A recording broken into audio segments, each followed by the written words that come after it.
Hey everyone, my name is Todd Blyleven, and we are seconds away from I'm Going In Starting Up. It's the newest podcast sharing stories of adversity, strength, and love from some amazing guests. So here we go. Are you ready? Three, two, one. Hey, welcome to I'm Going In. I'm Todd Blyleven, and I am joined by a truly amazing guest, Kathryn Severns Avery from Colorado. And we're going to get into your story of true adversity and what you're doing right now to help so many in need in our first responder community. I just can't wait to really get into your story. We talked a little bit prior to the recording of this. You're just so you're infectious as a human being. Thank Like you. you just want to you're the person we want at a party. You're the person we want Yep. in our conversation. So Kevin, Yes. thank you for joining. I'm Going In. Thank you for having me, Todd. It's such an honor to meet you and to spend time with you. We were talking earlier about how we both had destiny moments in our lives. And when you are called to step up, you have a choice. Like you said, you can either do it or not do it. My choice came unexpectedly on December 4th of 2020. So we're right in the middle of COVID. We're getting ready for another lockdown. My husband Chris and I were preparing, to go get some groceries because we knew that okay, the stores are going to be closed and it's going to be hard to get out. Yeah. We also had my then 96-year-old dad who had been living with us. Wow. My stepmother passed. My dad came to live with us in 2017. Then COVID happens. We were getting ready to put him into a memory care facility. We were fortunately able to purchase a house for him 3 doors down from our house. So he Wow. basically created his own COVID free memory care facility with, as Chris used to say, hot and cold running caregivers. So we're getting ready to do that. And I am working in the garage at 4:30 in the morning for my neighborhood's holiday lighting contest because I'd won it 2 years in a row. Wow. And Chris was like, go for a hat trick. And I'm like, okay, cool. So I'm making this 8-foot angel. It's huge. And it's the centerpiece of this lighting display. And Wow. Chris gets up and it was a typical morning, but atypical. Chris and I had a call and response that we did every morning. He'd go up and go, how's my baby? And I would answer with him, I'm fine, my angel, my love, my darling. So, I mean, we Wow. we had a great marriage. And so we wake up that morning and that little spidey sense, that little voice you talked about went off in my head. And we had had an argument a couple of weeks prior and that little voice said, you need to apologize to your husband for that. And I was like, no, I don't. And it's like, no, you really need to do that. So he comes down and we're having coffee. And I said, I owe you an apology. And he's like, for what? And I said, well, the argument that we had, um, I was in the wrong. That was basically a short summation of it. And my husband looked at me and he said, I love only you. Mhm. And I thought, wow. And so then, we're going through the morning, getting the grocery list together. And right before he goes, that voice goes off again and says, make sure you kiss him goodbye. So he's sitting at the island in our kitchen. I go up and I kiss him like 6 times on the back and the neck in the most annoying way possible. Mhm. And I whispered in his ear, do you know how much I love you? And Wow. other than, I'll see you later, those were my last words and interactions with my husband. So Wow. when people have those intuitive promptings, pay attention. Wow. Pay attention. So Chris leaves, is on his way to the grocery store. He's sitting at a traffic light at an intersection.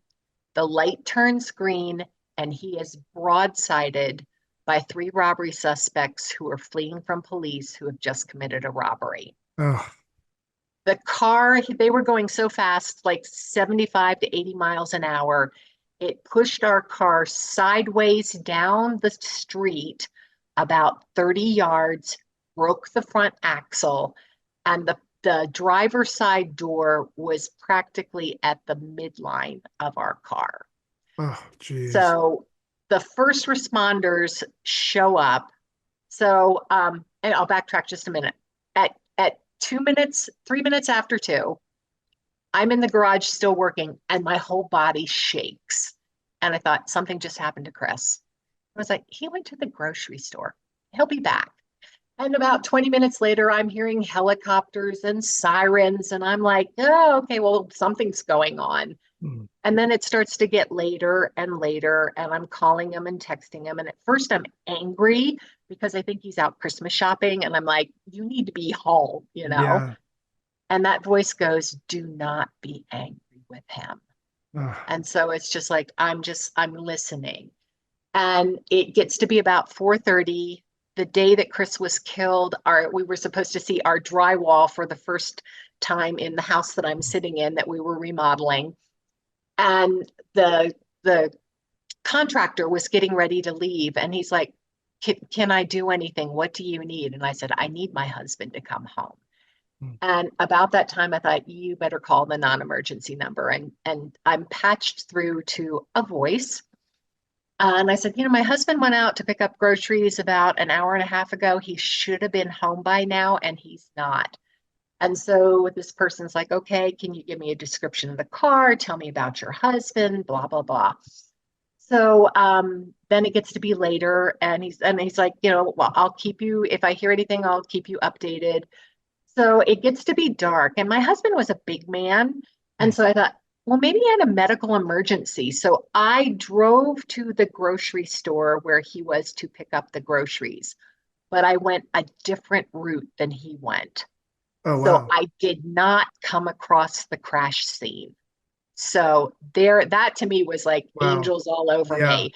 Yeah. So I get to the place, Mm. and I'm going up and down all of the aisles in the parking lot. I don't see our car. I go over to where you're supposed to pick up the groceries, and I said, did my husband ever come get the groceries? And they're like, no, they're still here. At that point, I knew he was dead. Ah, wow. So I called a friend of mine who's highly intuitive, like I'm highly intuitive. And I said, Rochelle, something's really wrong. And she just starts to cry. And she said, Kath, it's really bad. And it was like, okay, I knew that. So I called back this gentleman that I had spoken with and said, hey, I went to where Chris was supposed to pick up the groceries. He didn't get them. And he's like, okay, I'll keep updating, blah, blah, blah. Okay. So then that night I'm trying to find my iPhone to see if I can locate where Chris's iPhone is. Well, he never activated it because my husband was technology challenged. Mm. So I'm in this room. This was the office that Chris had. It doesn't look quite the same now, but literally I was sitting at a desk behind us, and I see people on my front porch. And I thought, it's awfully late for solicitors. And Mm. the doorbell rings, and I open the door and I see two police officers and two women. And they said, may we come in? And I said, of course. And that little voice in my head says, you better be sitting down. So I went Wow. over and sat where Chris had been sitting that morning. And I just looked at him and I said, is he dead? And they said, yes, I'm so sorry. It was a traffic accident. So they're Mm. talking, and like, I had called a friend of mine who's local, who's also a psychologist, and she's one of my closest friends. And I said, Barbara, this is what's going on. She's like, do you want me to come over? I said, of course. And so she literally showed up right behind them. So they have just walked in. She walks in behind them because after they say Wow. that, it's just like in the movies. All I hear is wah, wah, wah. The Mm. words are not making sense.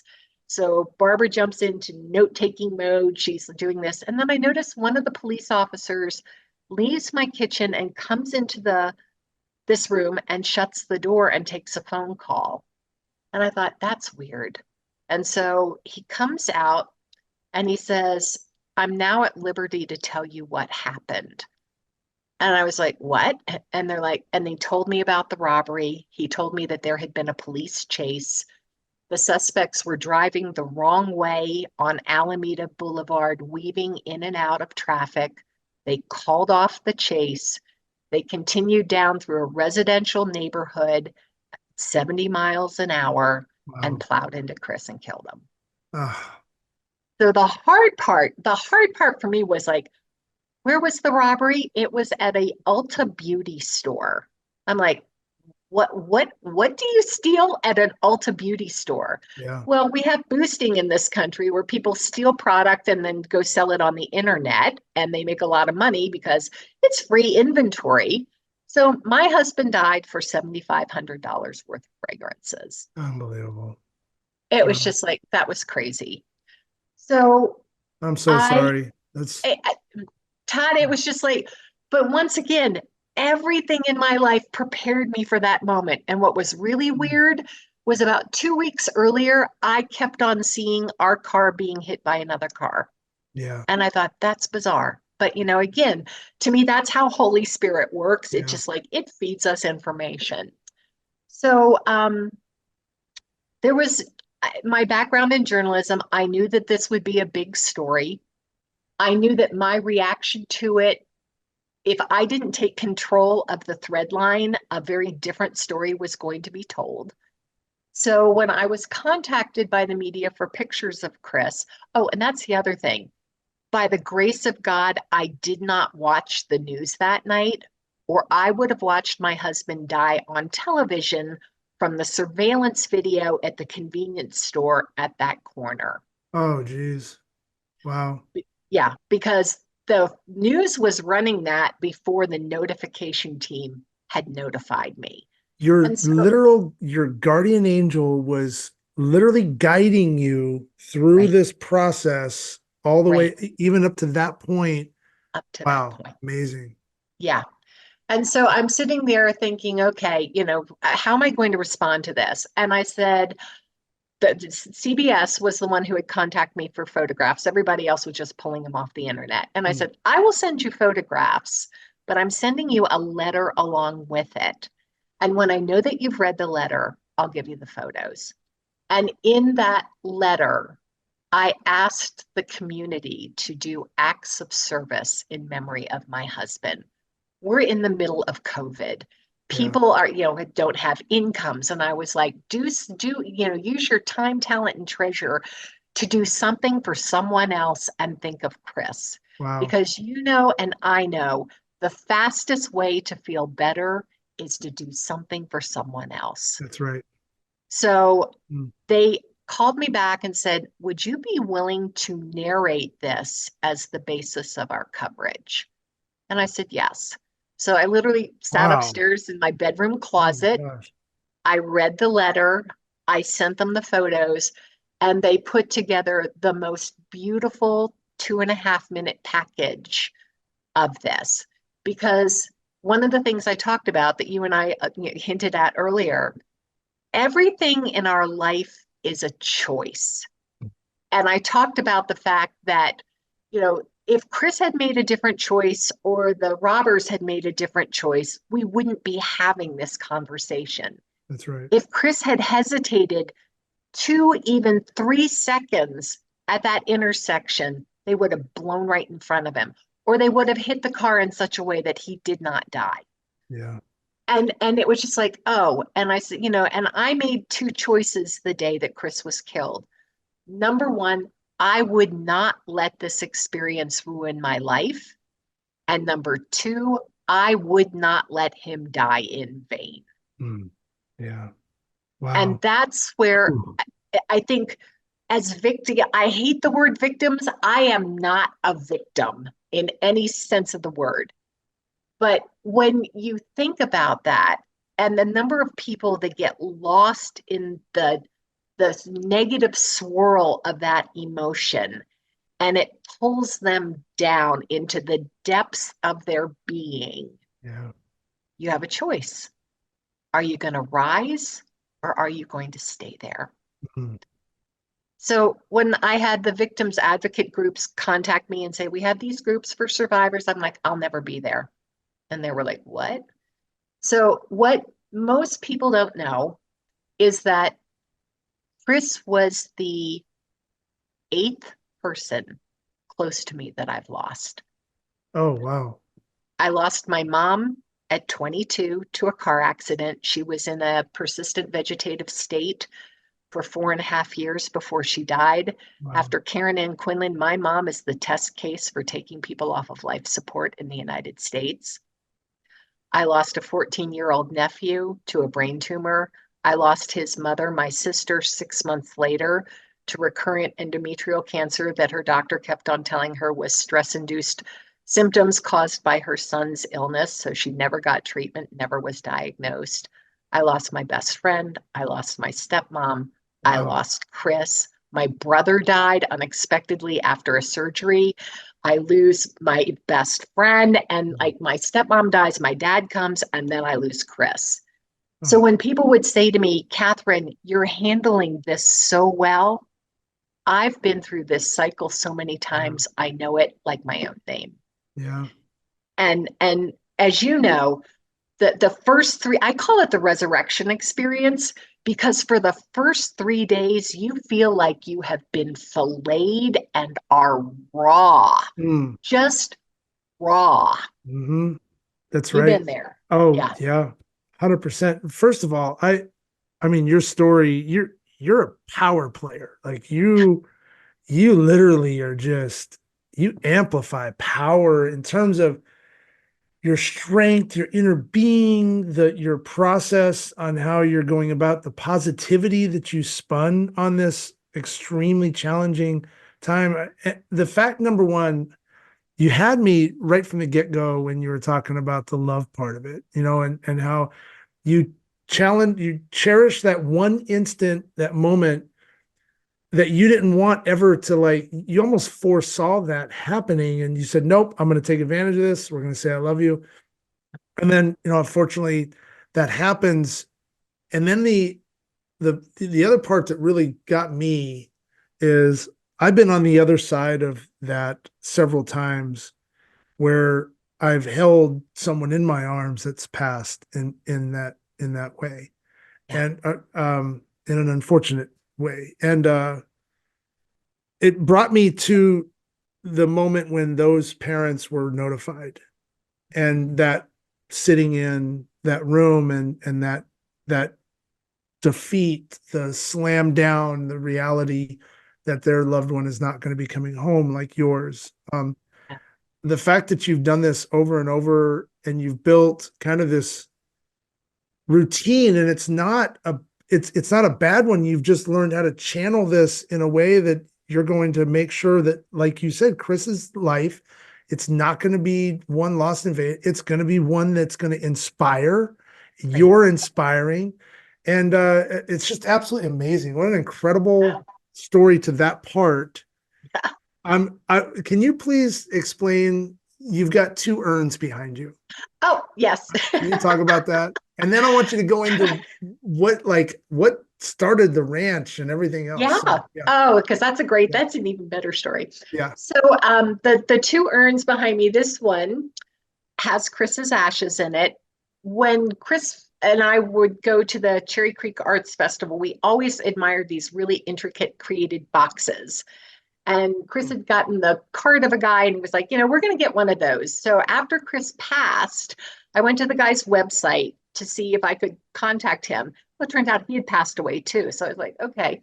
So I actually went to Red Rocks Community College and talked to the guy who's in the head of their industrial arts program and said, can you help me create this vessel that looks like this? So on Valentine's Day of 2021, I decided that I was going to transfer Chris's ashes from the little plastic box that they came in into this beautiful vessel that had been created. So, Chris always, and this is so funny, I love cut flowers. Mm. Chris would always buy me orchids. And I was like, I don't like orchids. I mean, I like them, but I like bouquets better. And what I didn't realize was that this was foreshadowing the day I'm transferring his ashes into this vessel. I have 7 orchid plants that are all in bloom that Chris has given me. And they're Wow. surrounding this on our island in the kitchen. Oh I've my got a God. candle lit, I've got a bottle of wine, and I'm transferring the ashes into this vessel and shaking them down and patting them and, remembering Mm. all the good times that we had together. What a Um, moment. yeah, I was Chris's third wife. He was my first husband. Mm. So he used to tell people I had 2 starter wives and then I found the right one. There you go. Yeah. Exactly. So yeah, and I got married late in life. I did the career thing, and I'd been engaged twice. But Chris was like he was Mr. Right He for was me. the one. Yeah, he was. Yeah. So anyway, I'm tapping these down, and like all of a sudden, the thing's full, and there's like a cup of Chris left over, Oh, and I'm like, honey, you always were larger than life. And it's like, you're not going to fit in there. So I actually had a smaller version of the same thing made. So this is the one that stays with me. And that's my roadie that travels with me when I need to take Chris along. that's amazing. Yeah. So the people that are listening to this, it's Mhm. this beautiful urn. It's like a brownish. It's got some sandstone to it. It's absolutely Yeah. gorgeous, and it sits on this amazing shelf. And then right above it Yep. is that small little travel. Yeah. Yep. That. Yep. Wow. What a story. I mean, just even that moment in itself of sitting Yeah. there and going through those memories and the Uh-huh. strength you must have had in that moment, and just probably just so intimate. It's amazing. Yeah. So, And so you want to yeah, hear go about how ahead. the ranch started? Yeah. Yeah, So, yeah, because yeah. in our previous right before you were talking about, I think it was Connecticut, or you were talking about In uh Maine. in Yeah. Maine. Oh, that Right. yeah, yeah, Yeah. the unfortunate Yeah. mass shooting in Maine, which Yeah. by the way, every Exactly. time there's something like that that happens, I am instantly transported mentally. I'm experiencing what those poor people are experiencing. I'm experiencing the aftermath. I think I'm not the only one. I'm sure a lot of trauma victims, or not victims, but people that are experiencing trauma, go through that. Our military vets, our first Uh-huh. responders, we've Right. got a ton of family and friends that are on that. We talk about this stuff. So there you are. This Yeah. happens, and Right. go ahead. Yeah. So April 26th of 2021 would have been a milestone birthday for Chris. He would have turned 75. Wow. And so I wasn't going to spend that birthday alone. Mm. So I called the commander that I had talked with the day that Chris was killed and said, hey, Chris was working on a book called Mindfully Gracious. It's going to be published posthumously this year. I'm a writer as well, so I finished the book for him. But Wow. Chris was appalled by the lack of civility in our world and how, particularly over the last 6 years, we've just become nasty. And that's not necessary. So That's Chris right. wrote this book, and it's filled with these wonderful examples of how being mindfully gracious not only changes you, but changes the other person. So powerful. Yeah. So I had created the Christopher G. Avery Mindfully Gracious Award and was giving it to the Lakewood, Colorado Police Department because after Chris was killed, they took such good care of me. Like every evening, they would pull into my driveway to look at my Christmas lights and flash their lights, so I knew that they were there. Wow. Oh, it gives me chills. That's Yeah. So, and it gets better. So, so amazing. after a couple of days of being in the house here, it was like, I can't do this. So I moved in with my dad, who's only 3 doors away. And on Christmas morning, I'm in the shower, and his caretaker comes and knocks on the door and says, I am so sorry to disturb you, but there's a Lakewood police officer at your front door. And my heart just like dropped. I was like, now what? And I said, I'm in the shower. She's like, yeah, he says he'll wait. And then I started to panic. I mean, I was like, okay, because I have nieces and nephews that lived in the area. And I was like, no, no, no, no, no, no. Yeah. So my hair's dripping wet. I don't have any makeup on. I throw clothes on. I fly to the front door. I open the front door and I almost drop to my knees. I can't say it without crying because parked in front of my dad's house are 6 police cruisers with their lights on and the guys standing at parade rest. They took time rather than being with their families on Christmas morning to come pay tribute to my husband and to just be there for me. Wow. That's amazing. Yeah, So human spirit, so kind. yeah. And Wow. the Mm. number of people who asked me after Chris was killed, are you going to sue the Lakewood Police Department? I was like, why would I do that? And they're like, well, you could get a lot of money. I'm like, they were doing their job. And That's no, right. I'm not going to do that. I don't Mm, need somebody else to blame. This was an accident that yeah, was perpetrated by criminals. right. So why would I blame the police for this? That's right. So I Oh, I went outside. I greeted all of them. Of course, we're all in masks because it's COVID. oh, And I said, stay there. I said, I need you to see something. And I call her my best friend on the planet, had sent me a photograph of Chris taken at our house in Maine. He's on one of our couches. He's holding our cat like this, and the cat's got this really strange expression on its face, like this, very uncomfortable. And Chris is fast asleep.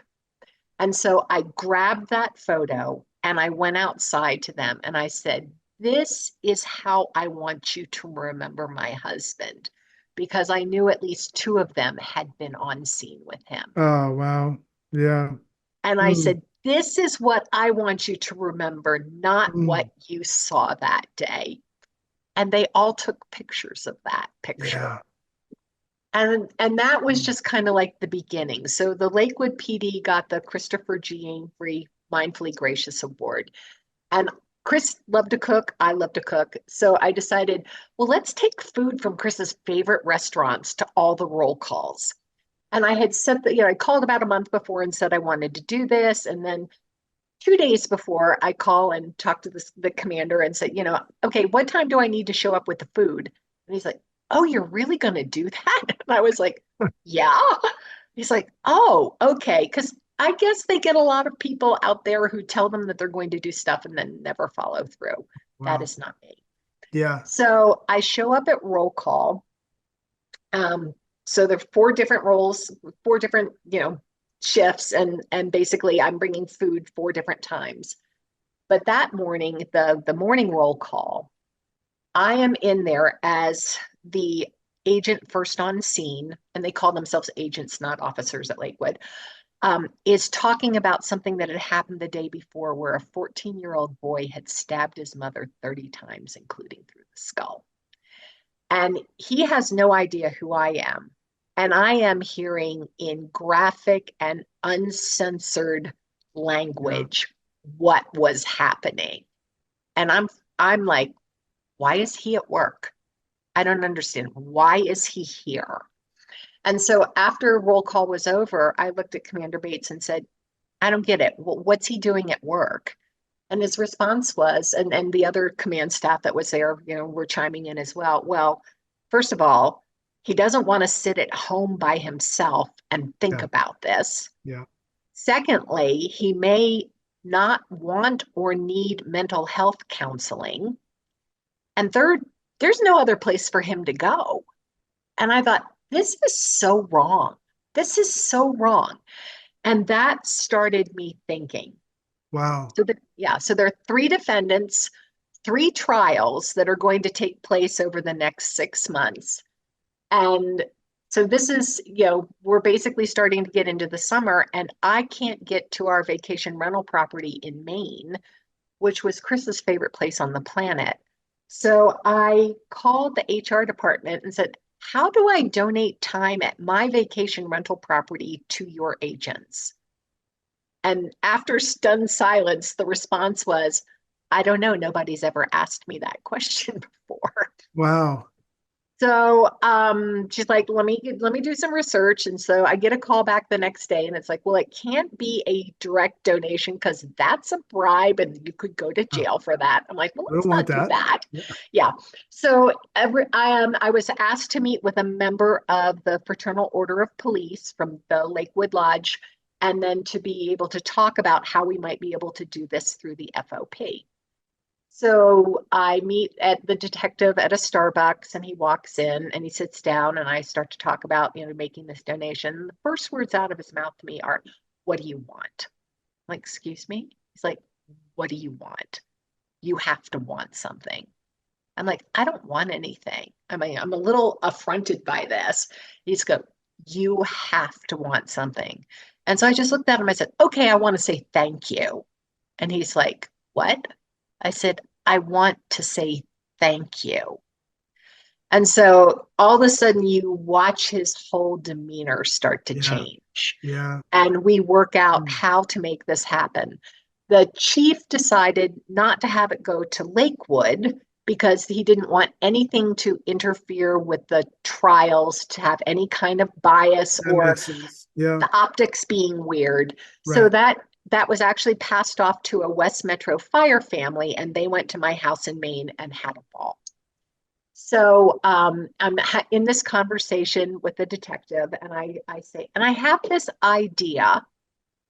I want to buy a ranch and create a place for everyone in the traumatic event life cycle to go to, because it's not just the police and fire, it's dispatch, fire and EMS, law enforcement, emergency department and ICU personnel, Yeah. victims advocates, and members of the judiciary and their families Yeah. who are affected. It's like I was so blissfully ignorant of what first responders do. I never had interactions with them before. Yeah.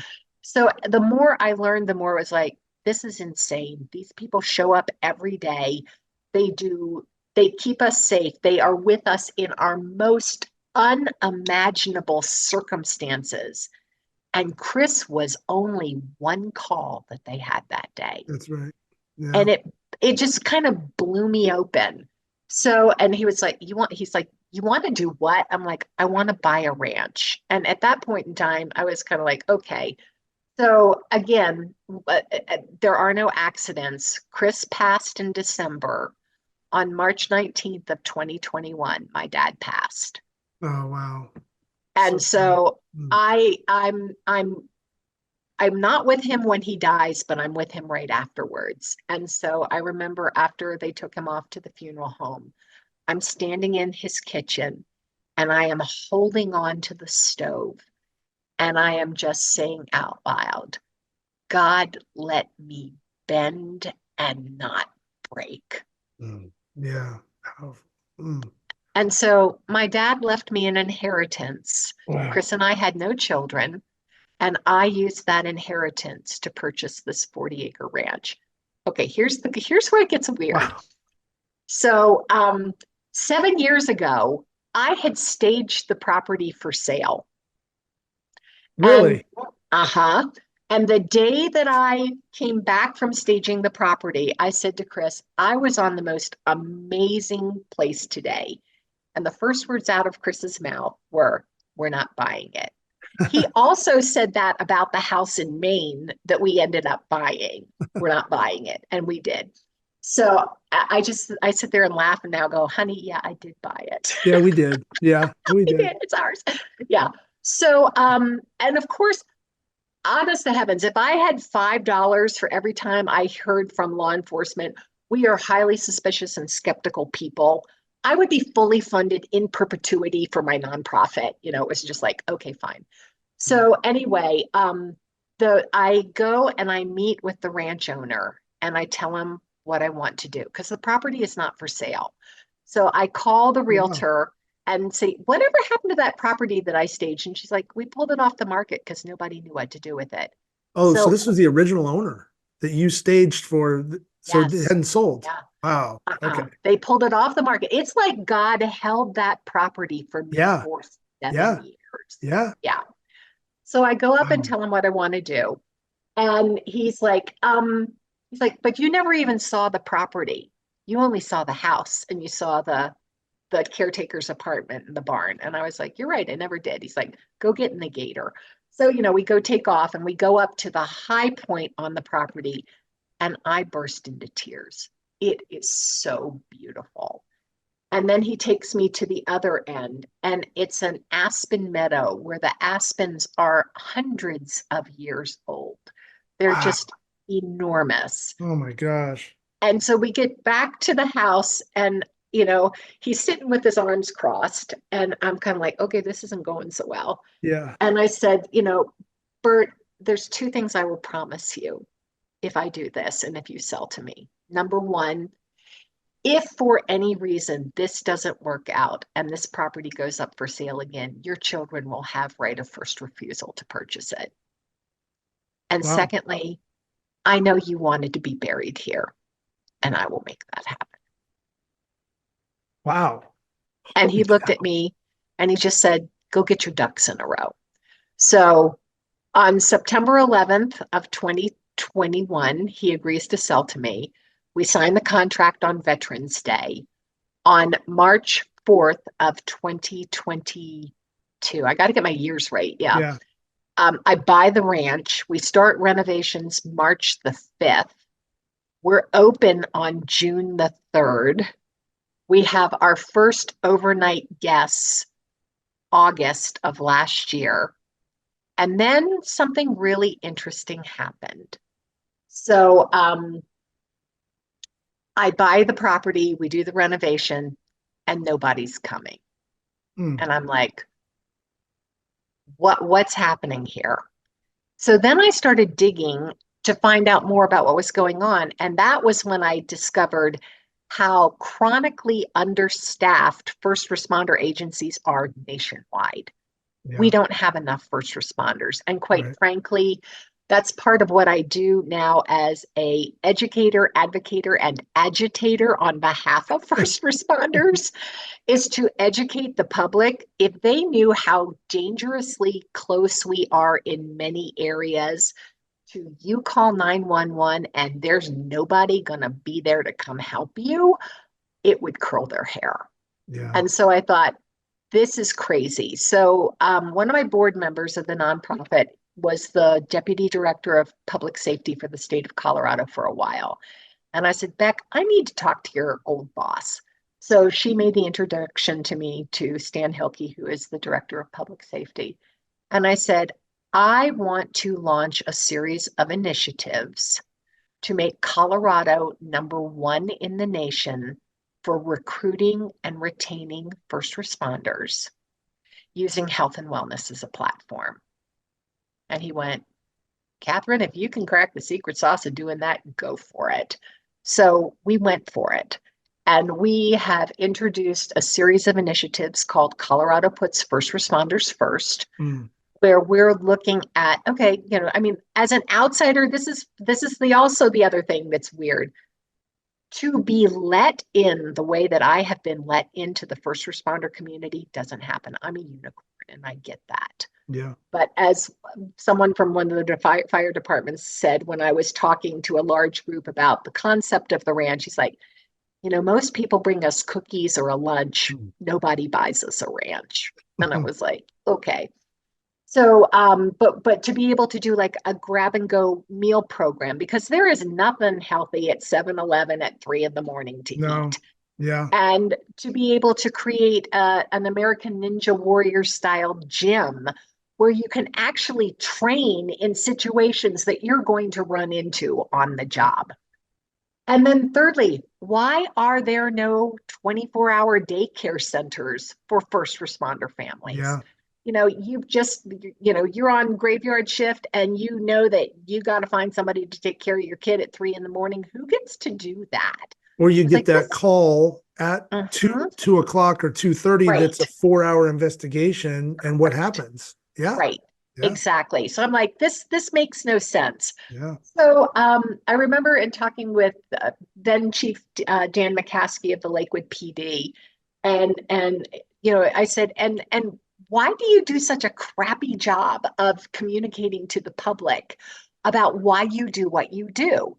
For example, um, we're so used to having information instantaneously. Mm. So the day that Chris was killed, it took them a while from 2 in the afternoon till late at night when I'm notified. And people were like, well, why didn't they tell you? They're processing the crime scene. The coroner has That's to right. pronounce Chris dead. That's They right. have to go Yeah. in and do the information gathering to be able to prosecute the criminals that perpetrated this crime. So for us as the public to be going, we demand answers, you don't have the right to that information yet. And For the public to know my husband is dead by watching it on TV before I'm notified, Yeah.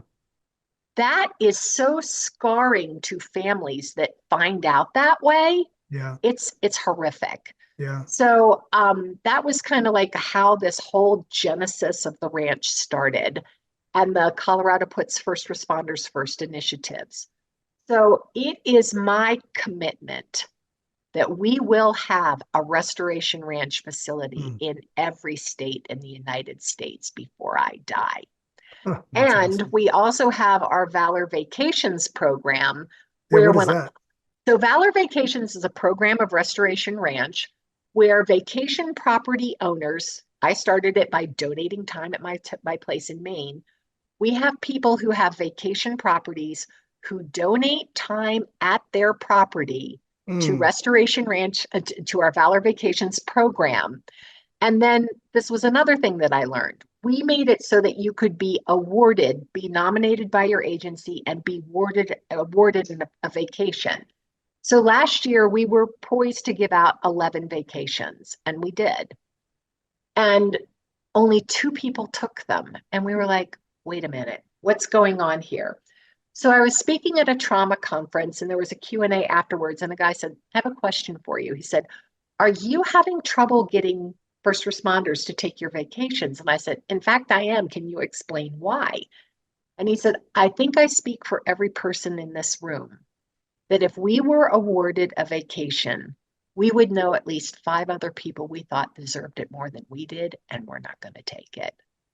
And I went, oh, thank you for helping me Wow. understand that. So we have modified the program. And I said, well, what if you like could rent it for a huge discount and then, be able to take your family on vacation that way? And they're like, we'd sign up for that all day long. So now through our Valor Vacations program, we have people who donate time at their vacation properties to the program. We offer them at a significant discount to the first responder community. Right now, it's primarily here in Colorado. Again, I want to blow this thing nationwide and have Yeah. 10,000 properties, basically become the VRBO Airbnb for first responders. And So that's awesome. how we're using the money to fund Restoration Ranch and our Valor Vacations program. Because obviously, I'm one person and I can't do this by myself. So the story gets weirder. So the ranch owner's daughter, a woman by the name of Kat Patterson, comes to work for me because I need somebody who understands the workings of the ranch, and her dad owned it for 17 years. So she comes to work for me, and it turns out that she's a widow and I'm a widow. Mm. So before all this happened, I was one of the retirement readiness experts in the United States that helped people with the non-financial aspects of retirement planning. Like, how do you Got it. reinvent yourself? Where do you find your passion and Mm. purpose? And so her husband was partnered with a guy, and they used the book that I wrote called Your Countdown to Retirement as kind of a marketing tool for their Wow. financial planning Oh, business. geez. So the guy so there's two Bobs. Kat's husband was one of the Bobs, and I had met her husband before he passed. And she comes to work for me. I'm like, Divine intervention. oh, it gets better.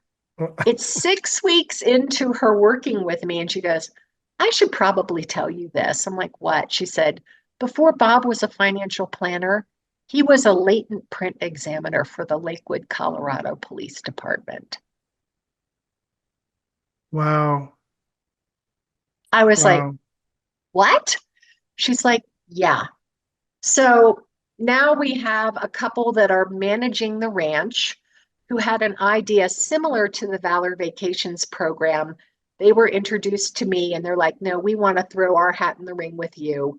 Turns out the resort that they worked for went up for sale this summer. So they would have been out of a job. I had offered them a job. They're coming to work for me. I mean, Todd, you can't make this stuff up. And when Mm. people say, Kathryn, how do you get to do what you do? Two things. Number one, it's not me. I am so divinely protected, so divinely driven, so divinely guided in my life. That's who's doing this. And number two, when a door opens, by God, walk through it, Say you know, yes. Say say yes. yes, Yeah. say yes. Yeah. Oh my So, gosh.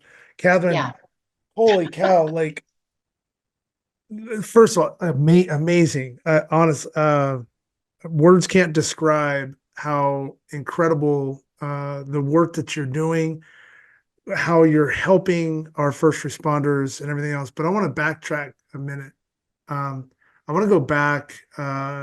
We got a few more minutes left for our podcast here, but when all those officers showed up at your house on that Christmas morning, yeah, and you went and got that picture, and you had those two officers there that were on scene, it humanized Chris to them. And I've been in that circumstance when, after the Las Vegas shooting, a couple years later. It took us a while to get back to that scene. We go in, and they had a garden walk there mm, with, where everybody family came and they laid their pictures down, and they basically humanized these plots of memory in 58 plots around this garden walk. And so it was mm, very emotional for me, obviously, being there for the first time since that tragic moment.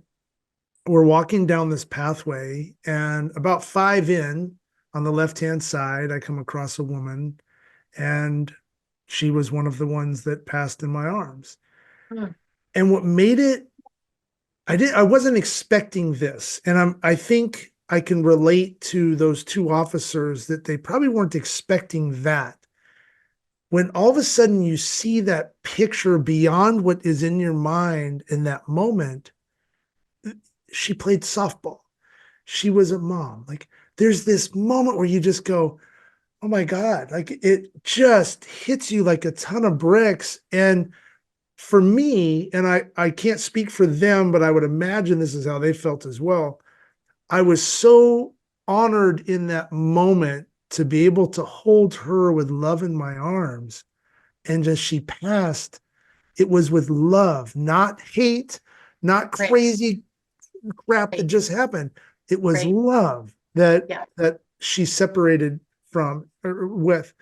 And it just humanized the heck out of it. So that really touched me. And I can't imagine what those officers felt. And it probably just lifted their hearts and Yeah. their spirits up. Just by you showing that picture was amazing. So the first Mm. anniversary of Chris's death, I created 260 sets of angel wing ornaments. And on these angel wings were two charms. Well, two charms for the 60 that worked the crime scene. One was the date of Chris's death, and the other one said, "You make a difference every day." Mm. And I took those with personal letters to each of the people in the police department because, as you just said, they were with Chris when he died. They Yeah. were my first responder angels, my angels in blue. The story gets weirder. So, remember the guy that I called and talked to on the non emergency line? Yeah. It took him a year to tell me that he was there with Chris when he passed. Oh, He already knew Chris was dead. He literally was covered in Chris's blood when he was talking to me. yeah. Wow. And we become really good friends, very close friends. Mm. But again, to take that moment and to recognize the sacred and holy moment when a soul passes from this world into the next, and that when people are there for that, it is an honor and a privilege. And when people come up to the ranch, I talk really well, but I also listen really well. And I've had people share stories with me that I know that they have not told another living, breathing soul. Yeah. And I had one of them ask me, "Is it a burden for you to listen to this?" And I said, "No, because it's your story. But here's what I ask you: leave it here and learn to remember it, but not relive it." Mm-hmm. And that's Mm. when you know you're Mm. healing, is when you can remember it and it doesn't trigger you. But you know, and I know grief is a spiral. It is Right. not a line, and it comes and bites you when you least expect it. But, I think you talked about the fact that, you've done EMDR, you've done a lot of the treatments. Yeah. I did EMDR for PTSD because I lived in Belfast, Northern Ireland, and had the IRA blow up a bomb across from the street from my Wow. office. And I moved back to New York. I couldn't be in a subway without the doors closing and me freaking out. But we didn't call it PTSD in the 80s. It Right. was kind of like, okay, she's just weird. Yeah. But then I've learned about tapping, I've learned about EMDR, I've learned about brain spotting, I've learned about just breathing, Mhm. just getting Finding that connected. balance, slowing it Yes. down. Yeah. Yeah. And that's why I so admire what you're doing with I'm Going In. It's Mm. because you're talking about how do we get to that point and take what was meant for evil and use it for good. That's right. And and that's where I think that if I were to say to anyone who has the misfortune of going through a traumatic event, get yourself a good support group. Mm. You know, I relied on my faith. It's seriously, and I was lucky enough to have people who loved me back to life That's that right. were able to just be there for me. And each person processes grief differently, but to know that you're not alone, and unfortunately, there will be more critical incidents, there Yeah. will be more deaths, there will be more tragedies. But by creating a forum like this where we can talk about it, where we can connect and stay connected, I think that's the strength. We know that when two or more are gathered, everything Mm. multiplies. And so thank you for creating this podcast Mm. and for giving voice to people like me that are just, no, this will not ruin my life, and Chris will not have died in vain. No way. Man. Yeah. So awesome. Love wins, right? Love wins. Yes. Yes. Sharing relatable stories is what I always talk about. You never know when you open up your thoughts, your love, your kindness. You're not afraid to tell that story of adversity and how you were able to stand back up for yourself, like you've talked this whole time. It's been amazing. And somebody listening to this is going to relate to what you have gone through. And it's about offering the opportunity for those survival guide moments, right? The next steps, what we can do out of an act of kindness to others, especially our first responders, understand what they're going through. The Yeah. fire community is, I think, ahead of the game in terms of what they're producing mental health wise, their SOPs across Great. the country. Our law Great. enforcement, we really need to buckle down with these people because Yeah. they're out doing calls individually, and then they're going from one call to another, not having an Great. opportunity to process like you experienced. What is that officer doing in that moment? Great. The trauma just happened. So Great. there's a lot of great people out there doing some great things, and you are definitely on that white horse leading the parade. So it's so Yeah. cool. So Yeah. I can't, your ranch sounds amazing though. It's Yeah. like And picturesque. it's beautiful. It truly is. But just in Wow. closing, you brought up the statistics. Yeah. When I read that in 2022, more first responders died by suicide than died in the line of duty, that is unacceptable. I, When you learn that the average age of a first heart attack for a law enforcement officer is 42. Their wow. average age of death, 57. Their chronic disease caused by exposure to toxic chemicals and drugs is off the charts. And this one really got me because being a retirement readiness expert, the statistic was released, I think about a month ago. The post-retirement survival rate of first responders has dropped from 5 years to 18 months. That is not acceptable. No. Wow. It makes me want to call my buddies right now and say, hey, how are you doing? Because some of them have just retired Yeah. and there's a lot of questions going on in their minds. Yeah. They need to Wow. find passion and purpose because they've lost their identity, they've lost their structure, they've lost their social interactions. And it's like, Chris, when that's why I wrote my book, because Chris went into a terrible depression after he retired because it's like, who am I? I don't know who I am anymore. I can't do what I used to do. And so that's where we hope to be able to encourage first responders to come on board with a mentoring program that we're Yeah. creating to be able to use their knowledge and expertise because, quite frankly, we need it. We need it. They The need it. Valor Vacations program. I mean, just everything you're doing, I think it's just amazing. How do people, and I'm going to be flashing like your images and be flashing your website, but let's just give kind of a verbal for those that aren't watching.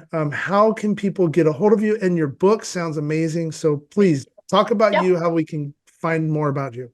The I rant. appreciate that so much. So our website is www.restorationranchcolorado.com.